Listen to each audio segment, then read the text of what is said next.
So, I had my very first pop-up shop this week on Wednesday, Amazing. and the amount of people that came by and talked about your books was amazing. Oh, oh wow. So I had copies and they all sold. So I was I very very much glad. appreciate it. Thank you very much. My pleasure. So I'm really glad that I had my little proof of Rottenheart so no one could take it from me. Okay. But I thought we could kind of start from the beginning. Do you remember what book inspired you to start writing in the first place? So I no, because I literally written since I could read, more or Nice. less. Which I think everyone always says, like, "Oh, I wrote my first book when I was a child." But I have a really vivid memory of being in primary school, and it was a bit of a chaotic primary school. It was very weird. They had reception and 1 and 2 all in one giant room, but they had 4 different rooms. So, like, I don't know why they decided to organize it this way. It was the 90s and do whatever they liked. And and they had a quiet room where occasionally they would like pull students out and be like, do some quiet work over here. And I don't know why, but I have a memory of one day being taken to the quiet room with a few other students. And they were like, we're going to learn about stories. And they basically were like, stories go like this: beginning, middle, end. Here's a worksheet with like boxes where you write a line of the thing, draw a picture of it. And so you kind of, and I found them when when I was clearing out my mum's house. I found a couple of these stories, these books I'd written in year 1 or 2 or something. And it was very much like, she went to sleep. She woke up in a land of chocolate. She ate all the chocolate. She fell asleep and she wasn't in the chocolate land anymore. So, it's like that level of complex thought. But, and so it kind of was like it's almost been writing stories, storytelling, and kind of ultimately fiction prose has just been there as like a parallel sort of activity my whole life. So no, I mean, I guess no, sorry. No book. I think your story is way better as a starting point. So that's really sweet. It must have felt quite nostalgic finding those and going back through them. I think it was just this real sorry. I've got terrible hay fever, so I will That be is fine. making terrible audio sounds for your listeners. We'll cut that part out. It's all good. No one will know. Out me defending blowing my nose on camera. I think I just felt this great sense of like expansive freedom in the idea of storytelling. It was just like they put a thick worksheet in front of me and says, just fill in the beginning, the middle, and the end, and literally anything can happen in here. And it was like, whoa, that's really cool. I could write absolutely anything. And I think that was just quite addictive, really. Yeah. So where did the kind of darker side of writing start making an appearance? Oh, I mean, it's a bit of an evolution, isn't it? And I think I don't know how other authors would answer this question, or writers, or creatives, and artists, anybody would. But I think like as you work, you're just endlessly finding out about yourself and what interests you, but also what is endlessly popping up again and again, and what you don't. I think, at least for me, I'm often not very aware of making active decisions. It's more like, obviously, this is how it should go. And then you look back and you're like, wow, every single time I'm making a choice that pushes it in this direction, right?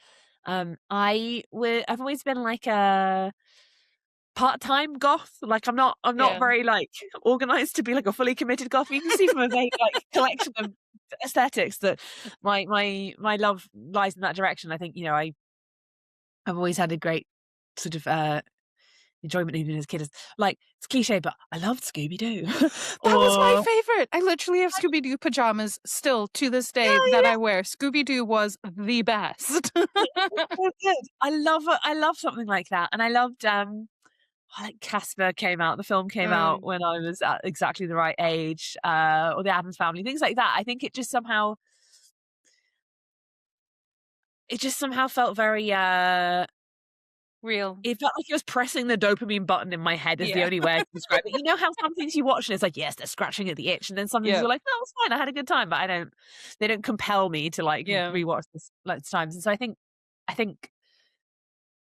that's sort of always been something I was drawn to, kind of like aesthetically and for fun, and kind of then you kind of dig more and more into reading further into the Gothic or watching spookier things and like understanding Mm. where some of these tropes and this imagery came from. And so I think, there is kind of an aesthetic, artisty, creative side of it. And then I think, kind of as I have been writing more and more since year one, as we've Mm. established, I think I've I've gone in various directions. I often, stayed very much in sort of a fantasy or sort of action adventure-y sort of place. And then I think you get the weird thing when you start publishing of crashing up against an industry with market trends Yeah. and trying to pitch the right concept at the right time. And I think there's a certain amount of like, I was, because I think, if you look at my writing up until being published, I think there was a certain like, there's always sort of a darker tinge to it, but it's not as sort of where I am now with the horror Mm. and thing. I didn't really think that was an option for me. I don't know why. I think I often spent a lot of time. Sorry, this is as I realize it's so rambly. I'm just talking, No, I but love this. I think I spent one of the things I've had to struggle with as a writer is just a terrible amount of self-editing or kind of Yeah. self-censorship or kind of like, when you kind of like that awkward, when you're a teenager and you're really awkward and you don't want to like go and do anything Yeah. in case somebody laughs at you. It's just this constant like in the back of my head, like, oh, you can't write. Well, you shouldn't put that in. That's Oh.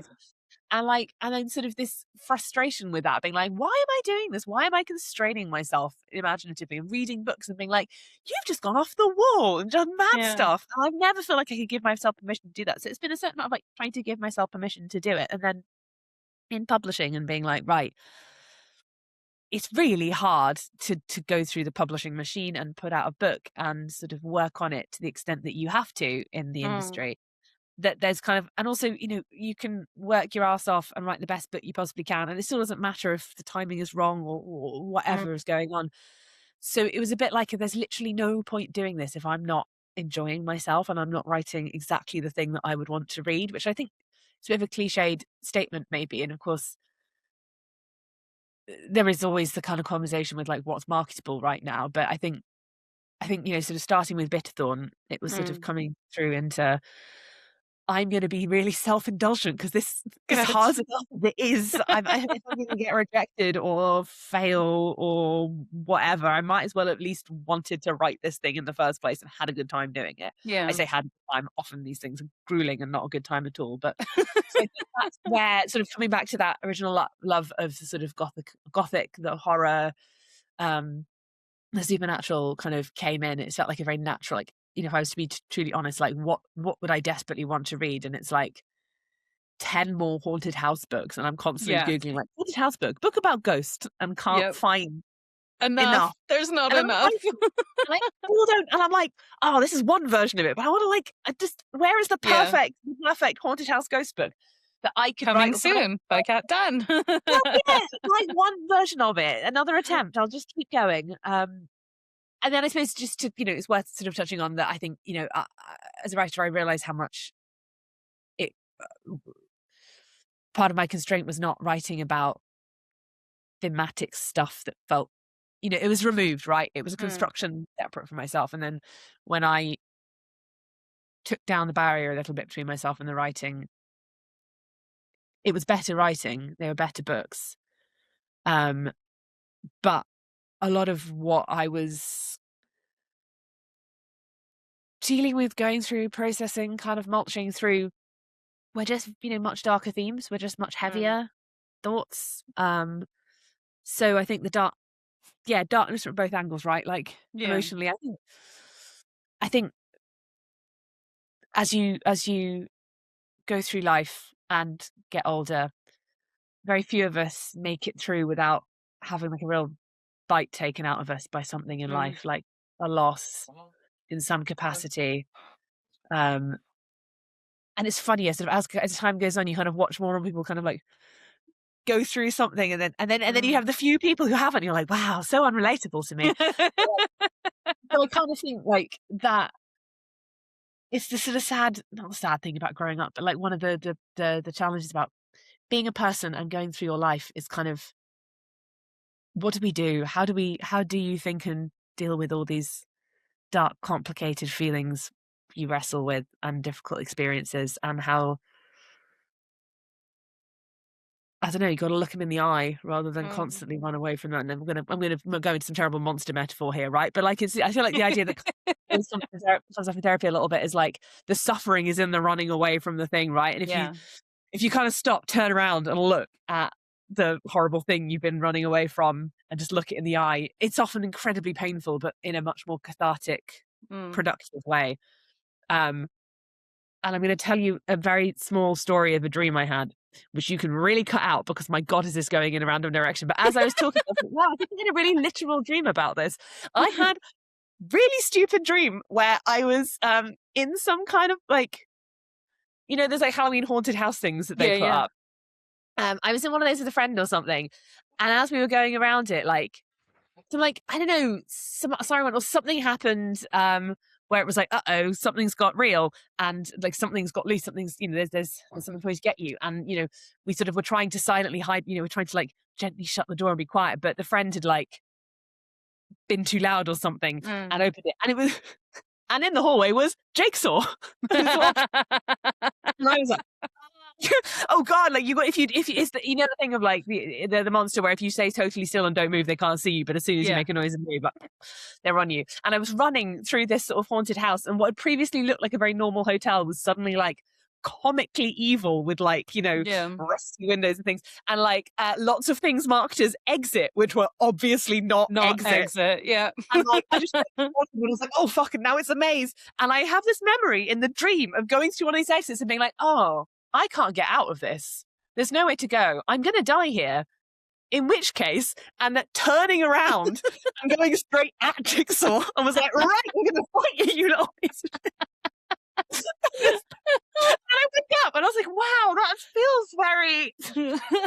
But you know what? I think that's right, because I've had that as well. So I've struggled with nightmares for as long as I can remember. And my dad once, bless his heart, said, but Marlene, you're really good at painting, so why don't you just paint your nightmares and turn them into something beautiful? And I thought I could do that, but I'm much better at writing. So I had remembered there was a scene, and it was for a book. It's one of these... So when you're... Well, you know this. You're constantly writing books, but there's only ever like scenes, right? So you know that they connect somehow, but I haven't reached the point of understanding how they're going to connect one day. But I remember that I'd written this scene that had been really scary in the moment, but as I'm writing it down, I'm like, oh, and then I can do this, and then I can do this. And it got really exciting. And all of a sudden, it was like the dream started going, what the fuck are you doing? You're supposed to be afraid of me. Why are you doing this? And I then almost like got this maniacal giggle of going, ha ha ha, you can't fuck with me. See what I'm going to do next. Amazing. So I wonder if it's a commonality for people with nightmares or for horror fans, horror writers, to have those dreams, but then they do actually turn into some of the best writing as well. And I don't know if you can hear the crow outside, but I've actually got crows that come out. I thought it was learned to sit outside. I can see them lined up on the chimneys opposite. Oh, love crows. I've got them. They actually come out whenever I go out with the dogs now, so I feed them treats. Oh, they've learned. They have learned. Yeah, so now I have them sitting like outside my window in the tree, and they'll just caw at me, and they've started doing that really cute chittering that they do as well. Like, I love that. Sorry, sidebar.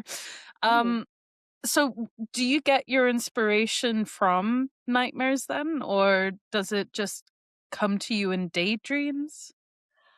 Yeah, it's such an impossible question to answer. And I really feel like the next time I have an idea, I need to actually, rather than just write the idea down, I need to somehow like document what happened, where did this come from? And I think they're kind of from all over the place, aren't they? Right? Like I think it's sort of a bit like you go around life watching things, reading things, listening to things, having experiences, doing things, having conversations, and then it's sort of a bit like sometimes something's sticky, or like you kind of go like, ooh, like it's a little sparkly thing, and like and I think so for me, often the ideas are like there's a big old grab bag of like in my head just lots of stuff. Like maybe it's a setting, maybe it's a particular like character arc or a beat or an era or a scene where it'd be cool if this thing happened, or like it's a thematic question. And then sometimes things sort of arrive a little bit connected, and sometimes they sort of float around a bit disparate and just like, a line or two, and then they slowly start to sort of glue themselves together or kind of Yeah. create a bit of, gravitational pull. And um so the ideas are kind of like long evolving. So I usually have quite a long list of potential ideas. So then I might kind of, as I go around, a thing crops up and I go, "Ooh, that would really fit with Yeah. this book," kind of pop it in a document somewhere. Or sometimes as you go, kind of some of those ideas wither a little bit and you're like, there wasn't much in there and I've kind of cannibalized it for other things. So Mm. I think they kind of I remember uh as a teenager reading fan fiction, there was a fanfic author I liked who often put a disclaimer at the front of their fics saying, like, there are probably going to be like quotes or jokes or whatever from like random TV shows or other things in here because my brain is a bit of like a pack rat and it's just Yeah. gather. It's the kind of, and I don't know, and they'll all be in there somewhere. And I think that's always stuck with me as I don't know, maybe it's a bit of like a magpie brain. It's full of shiny things that get I love stolen. And then I've got a little like, my little magpie nest full of stuff. So it. is that an answer? Is that an answer It to where is ideas come definitely answer. It's making my brain go all magpie. I really like that. So do you have, out of the books that you've written, published or unpublished, do you have a favorite story? Well, obviously, I love all my children equally and would never publicly admit to liking one more the other than the other. I think they all mean something, have different meanings to them, Mm. right? They all kind of have different weights to them, or things that I am proud of or frustrated by. I think Bitterthorn will always have like quite a special Mm. place because it was something I wrote at a very, very difficult time, and it was a real sort of like companion in the dark Yeah. of a book. And it's also one where I had to learn like crazy craft-wise to improve. Like, Mm. God, I'm sure I might go back now and see all the clumsy mistakes I made in it, but it really was a massive kind of bit of like leveling up for me. I rewrote it a billion times with my agent, who, my God, she put a shift in, like basically Yeah. because I'd been very much writing YA and I was trying to sort of expand it out of that ideas wise, but I was struggling with like literal voice on the page, how to sort of shift. And she sort of taught me at a line level. Yeah, it was like genuinely one of the best Mm. creative writing courses I'd ever been on. Was just like the brutal head of my agent being like, "No, this line doesn't work. This line doesn't work. This line's cheap. You're better than this." And all this. Um, so I learned a lot, and I suppose, it's the sort of, I'm proud of doing that work because it was very hard, and I definitely cried on both her and my editor at some point. Mm. It was also very much a story that kept me going at a very difficult time and was a bit of a shift for me creatively and emotionally, personally, and career-wise. And so I'm very affectionate of it for it. Affectionate for Yeah. what? How do we? You What have a lot of preposition is affection that? for it. Yeah. Yes, there you go. Yeah, probably Bitterthorn. But there's many things I love about all of the Yeah. books. So tell me a little bit more about Rottenheart. So why did you decide to do a retelling of Hamlet? What is it about Hamlet's story that kind of captured you? Oh, well, I mean, Hamlet is one of my all-time favorite, not just plays, just like things in the world. Yeah. Um, in a very sort of specific way, in that I saw a production of it in London at the Old Vic as a teenager with a baby Ben Whishaw as Hamlet, and firstly, obviously brilliant, right? Like obviously just Mm. astonishing actor. But it was one of those moments where it felt like I met, to sound really, really wanky, but I met the text at the right moment, at the right Yeah. time, and in the right way. And you have those moments as a teenager, right, where like you encounter something and it just shifts your brain chemistry a little bit because it's the first Mm. time you've ever encountered exactly this. And maybe, if I'd seen the same thing now, it wouldn't have really like pressed the buttons in the same way because other life experiences have come along. But it was so it was a really cool production. It so often often if you see Hamlet staged or done, it's an opportunity for a very established actor to come and do his Hamlet, right? Yeah. Or like his Macbeth, right? Those plays are often kind of like, congratulations, you are nearing 50, come and be a grand Shakespearean on the stage, right, as well. But then this production had a baby teenage, I actually don't know how old he was, but playing a very young teenage Hamlet, and the production lent into this. So Ophelia's bedroom was like a teenage girl's bedroom, and she was in a school uniform, and like Mm. they lent into the fact that this is a kind of family dynamic situation here. And I think it was sort of the level and making sense of the level of anguish that I Mm. think you have access to as a teenager, and um gets derided, but it's a very like pure intensity of feeling that you can really understand. It's a bit like how you have to read Catcher in the Rye at the same time, right time, because Mm. if you read it too late, you're like, oh my god, this guy's fucking insufferable. But if you read it, you are suffering in that way, and you feel so alone, and you read something and you're like, my god, there it is. So I think to me it just made sense of Hamlet in that it is it is it is a well, to me personally, right? You can't all of these things are just subjective experiences, and I don't ever want to somehow like make a grand statement about what Mm. Hamlet is about, right? Because many people have been arguing for 400 years about that, right?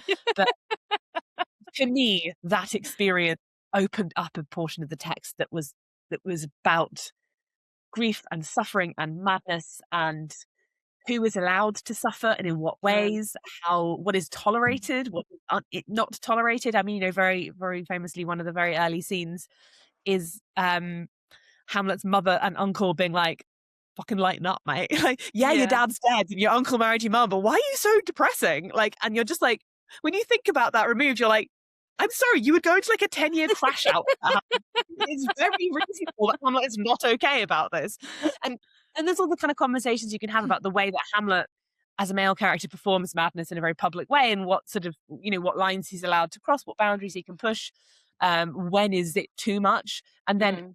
Celia's experience of suffering and madness, and when things get called madness and not madness, Yeah. and how she's able to express her feelings, and that anger and the upset gets turned in. There's so much in there, and I think yes, that was that experience as a teenager unlocked it for me, Mm. and it lived on with me for a long time. And I'd thought for quite a while it would be very interesting to look at the story. I mean, obviously, I am sure there is a lot still to say about sons and fathers relationships, stepfathers. But my God, do we have a cultural narrative around mothers and stepmothers? My God, Yeah. there is a lot in there. And I just thought it would be so meaty to change the genders around Mm. and think about those dynamics so explicitly about the way women are allowed to operate emotionally in public Yeah. and in private and in relationships, and what is burdened onto mother and daughter relationships in that way. And yeah, so it kind of just it was there for a long time, and it was sort of on my list of things, and in some ways waiting for publishing to go, yeah, do that one now. Yeah. So but then there's the business side of it where Yeah. we did publisher says what's next, I send them a list of ideas and they go, ooh, yeah, that one. So That one. Yeah. then it was So, time. what's it like though? Because you've got the two perspectives, right? You've got Odette and you've got Cecilia, and they are just such different characters. How do you switch from one to the other? Like, do you feel yourself slowly going insane with Odette, or do you like stick with Cecilia? Like, how do you manage that? Do you mean the practical writing, I guess? Practical and emotional, because I mean, they're a part of you, aren't they? They become like you Yeah, almost like live into what it is to see it from their perspectives. yeah. I mean, it's a bit of a chicken and egg in some ways, in that they've also come from me. Yeah, So to a certain exactly. extent, there are parts of myself that I am looking at externally. Like I'm not gonna Mm. not an autobiographical book, and I'm not autofiction or memoir or anything, right? Like But you and I'm not. always leave a part of you because you need to write from experience. So Yeah, yeah. well, yeah, or you don't even not even writing from experience. It's just a certain amount of. To me, it feels a bit like for me writing a character, there is always there's got to be something from me that I Mm, will put in as like connect a little with. spark of life, and Yeah. even if that's just as seeing, for example, the characters who are perhaps more villainous in the story, Mm, even being able to understand in what circumstances I would behave that way kind of yeah. means. So so from that respect, there was a certain amount of just taking a certain little kernel of something I feel very on the inside of and letting that bloom out into something Mm, bigger and very different. Um, I won't lie, I find these books quite emotionally grueling to write. I had the yeah. same with Hungerstone, editing particularly sort of first half of the book with Lenore's like descent down, Mhm. and that was just quite a lot. And so again, with this book, it was just it does take quite an it's both cathartic in one way, but it's very I do find it takes an emotional toll. Yeah. I'm finding that I guess I'm having to learn how to they both kind of I'm both compelled to write them in that it is something in me that needs to get out, but also spending Yeah. time there. It's like, oh. You feel My very dark and deep. Yeah, my therapist once said maybe this is just the cost of writing Yeah. this book, the cost feeling the grief in this way or something. Practically though, I tend to write in um from beginning to end. I need to kind of be able Yeah. to follow the story through as the reader will to make sense of how things should fall. So I did swap backwards and forwards between their points of view with each chapter as I wrote. I This one was particularly tricky to write because there is a lot going on. There's a Mm, bigger cast than Hungerstone or Bitterthorn, and there's a lot of people with their own agendas doing stuff. mm, So I tried a little bit to set myself with each scene that bit of writing advice you get, which is goal, motivation, and conflict. Like, what yeah. do they want? Why do they want it? And why can't they have it? Yeah. Or sometimes I also ask myself, like, what do they want and what are they afraid of? And Mm, then trying to think about that both externally in terms of like the sort of action of the plot, and then internally in the emotional journey. And I would sometimes just sort of sh- recap that to myself at each point to sort of understand who they are right now and at this point in the story where are they mm, and what's going on. So there's a little bit of like a practical sort of writing structures to help as well. yeah. I imagine it can also feel quite wild and freeing to allow yourself to let that villainous, dark, I wonder what happens when, those compulsive thoughts that occasionally pop up, actually letting them live out through writing and see what would happen. It must feel almost like a wildfire somehow. Yeah, I don't know. I think I in some ways just feel like a terrible sadness because I think people do these terrible things because they're suffering. And I think, you know, we're all assholes sometimes, right? None of us are not assholes. And sometimes we behave really badly, even if at the time we don't think that's what we're doing. Yeah. I don't know. I suppose I just feel a terrible empathy about it and a very, there but for the grace of God and my therapist go I, right? Like there's a Yeah. version of my life where I crystallized in a very different direction and was like even more of a shitbag than I can be. Mm. And I think, people often sort of say like, oh, don't be down on yourself. I don't think it's down. I think it's just very honest and human. And if you can't Yeah, acknowledge that exactly. sometimes we all are difficult or unpleasant or behave selfishly, then you can't honestly go, "Oh, I'm sorry, that wasn't okay," Yeah. right? Pretending that never happened. So Yeah. so I guess the thing is, like, with these characters, at least, I don't think anybody who is acting villainously is doing so because they're having a good time. And I think Yeah. maybe one day I should get to write a book where the villains are just having a goddamn good time. That might be the liberating, free version of it. Yeah. I already can't wait to read that one. It's going to be in there in one of the ideas in the big old list. Something that has kind of so obviously I had said before we started that my fiance had to turn the nightlight off yesterday while I was reading, or I'd fallen asleep reading, because I just couldn't put the book down. And I can maybe count on my hand 2 or 3 other books where I've had to fall asleep with the nightlight on.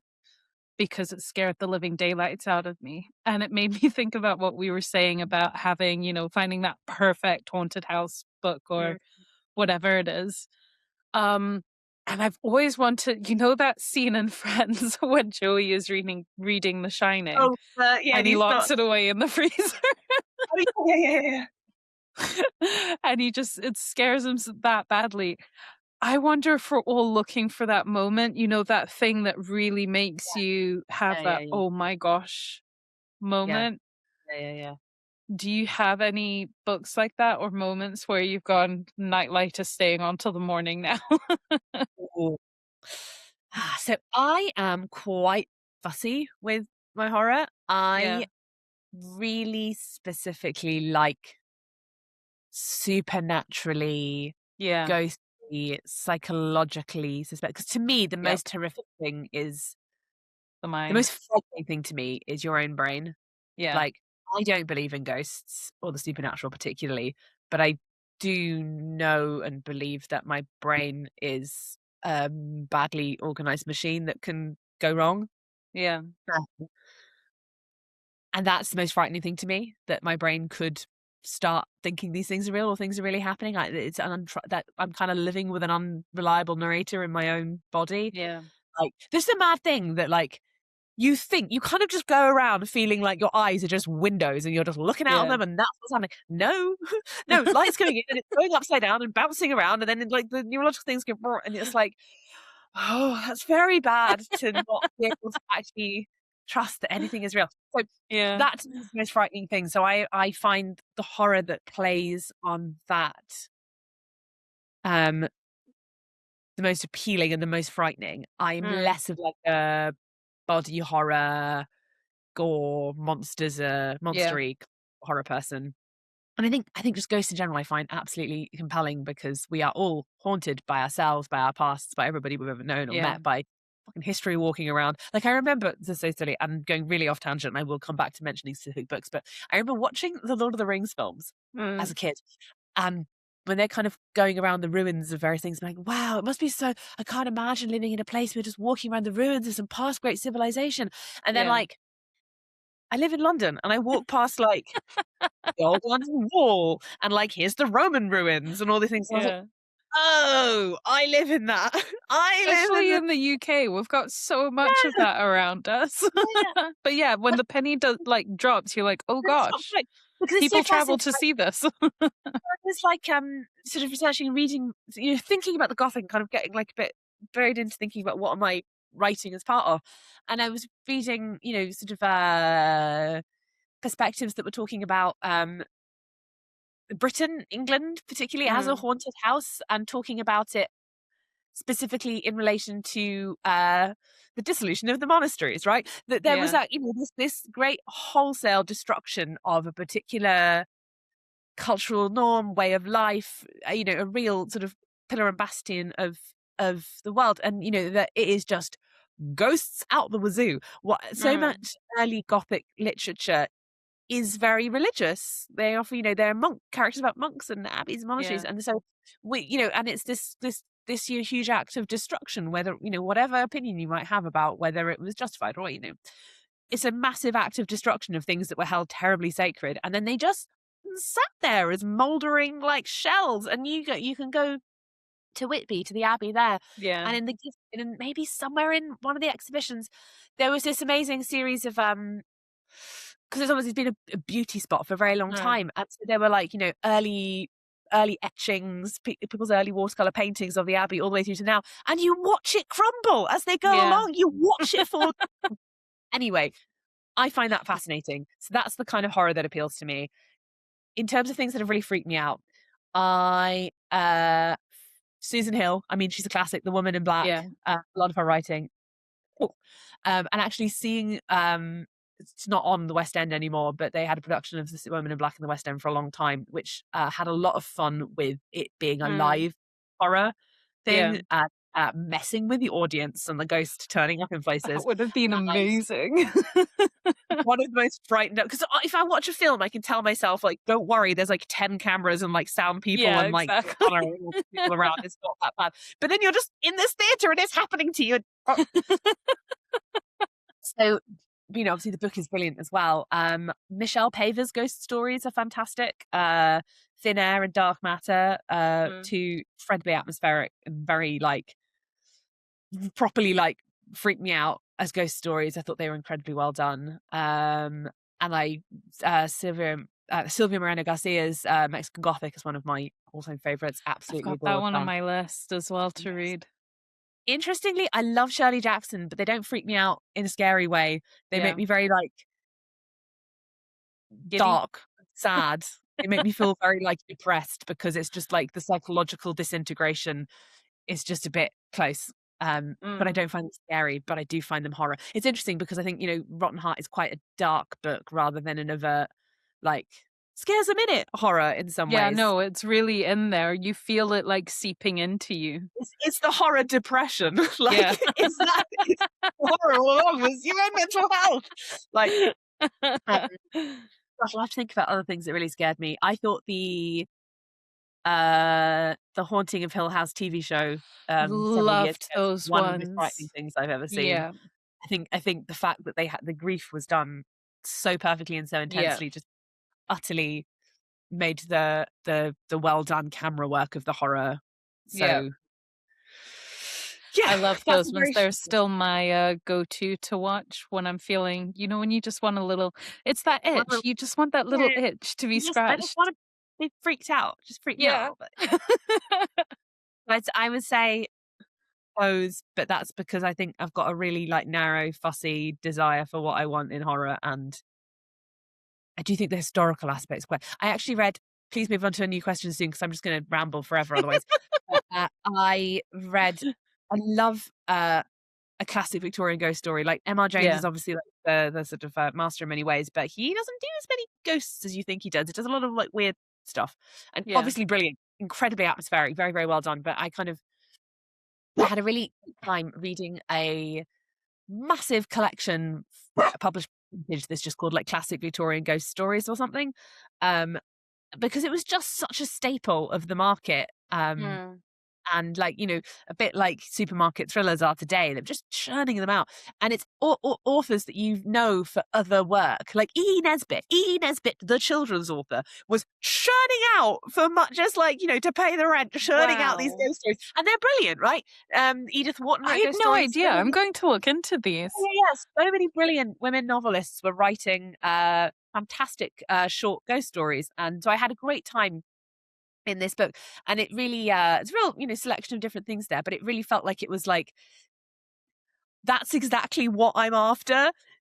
I am 100 years too late, and sort of went so there was one that was incredibly there's many that stayed with me, but one that was quite short where it was, I can't remember what it's called, but it's I also love the structure that they all have where it's often a story being related third hand. So you'll start with meeting somebody at the club or whatever who is now going to relate this story someone else told to them. And it was about a ship on the way somewhere, passenger ship. And, somebody's he's assigned to a room, he's traveling on his own, and the room's got an upper berth and a lower berth. Maybe it's called the upper berth or something like that. He gets there and the curtains are already drawn on the berth, and he's like hostile energy, right? So he gets into his lower berth and he just never sees the person in the upper deck, but he just hears them arriving thunk in the middle of the night or slamming all around and whatever. And then just the porthole keeps being left open and the water's flooding in on the spray, and he's and then eventually it all sort of builds up to but there's nobody in that berth or something, and then in the middle of the night when the sky is making horrible noises, in the dark, goes up and then touches this clammy wet body, and then and it's and then the next day they're but there's nobody in your room with you, sir, and then it's it turns out there was somebody drowned in the room previously. Anyway, it was exactly that. The messing with perceptions where you're reading it the whole way through and the character's well, obviously everything's normal here, and as the reader you're this is horrendous, really please run away from this situation.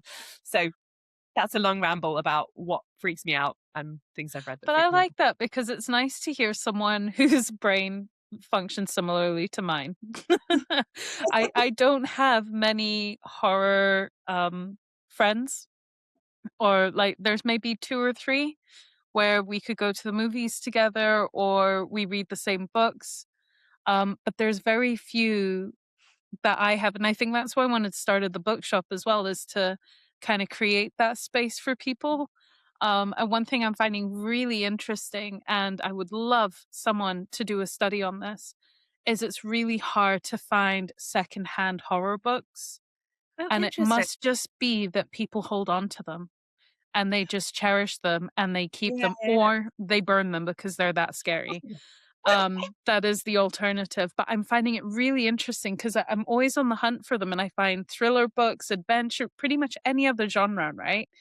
But horror specifically is so hard to find secondhand Yeah, books, and I would love to understand why. yeah.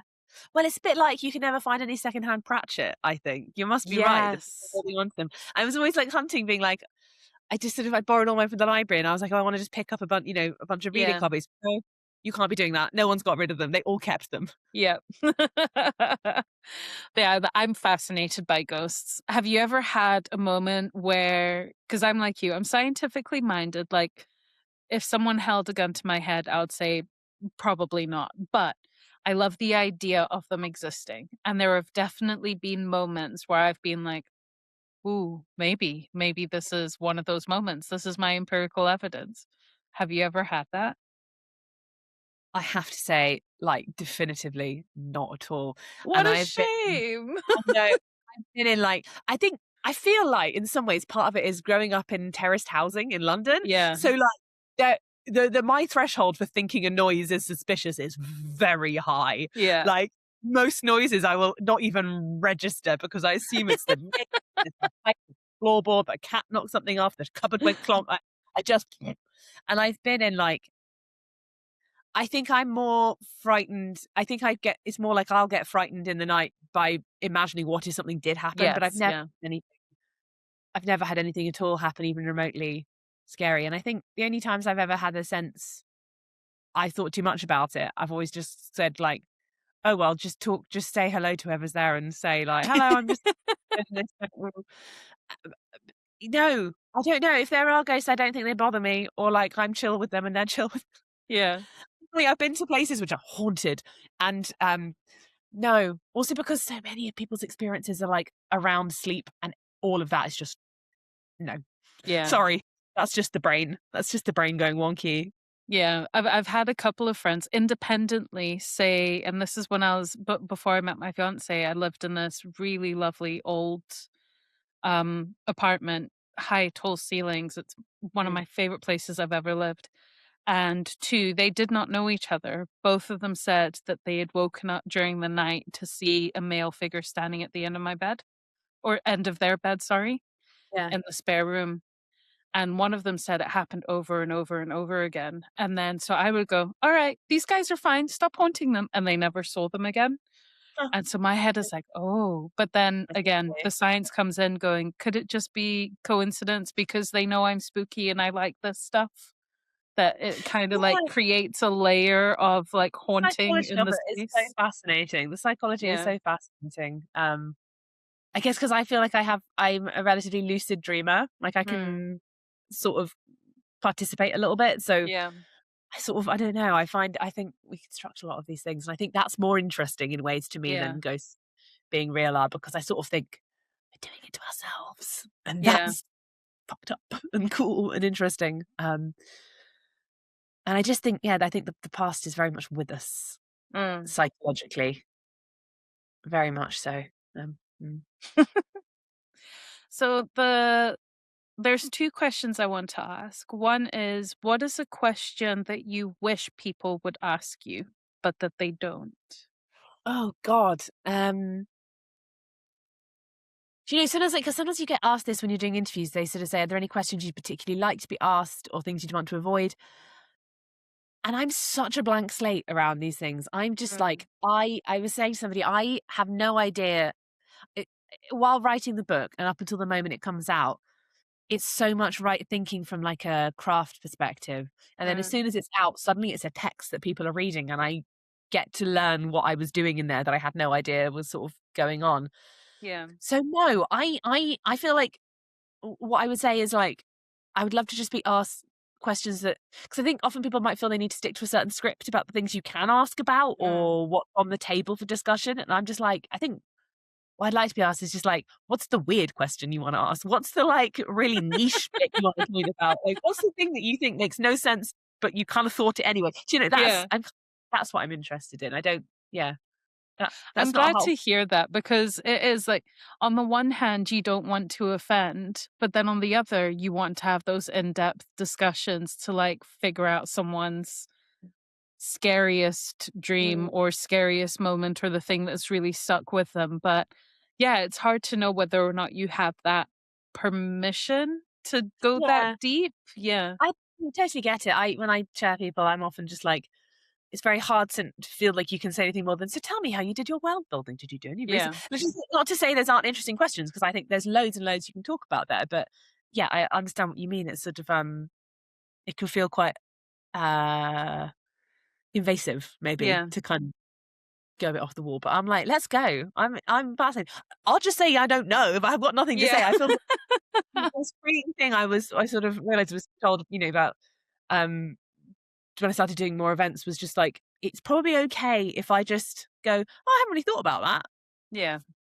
And that's okay. Exactly. Like, yeah. So So actually, one thing that has come to mind, I love it when this thing, when do you ever just, you're in a conversation and then an idea pops up in your head? And do those ideas show up as a movie in your brain or words or how do ideas oh, visual. So manifest? visual. Visual. Yeah, me Very too. visual. Like, I think when I'm writing, sometimes I have to, like, if I'm a bit stuck, I can kind of just go and press play on the film in my head a little bit. And it's kind of more Mm, like, it's not necessarily like, I've had to be careful about that, because I think earlier in my writing, it was a little bit too stage direction-y, right? Like, if you're mm, very in that film version in your head, situation, sort of style of writing, you can end up trying to replicate that too much rather than kind yeah. of translating it into prose. And I did for a long time. I found that quite hard.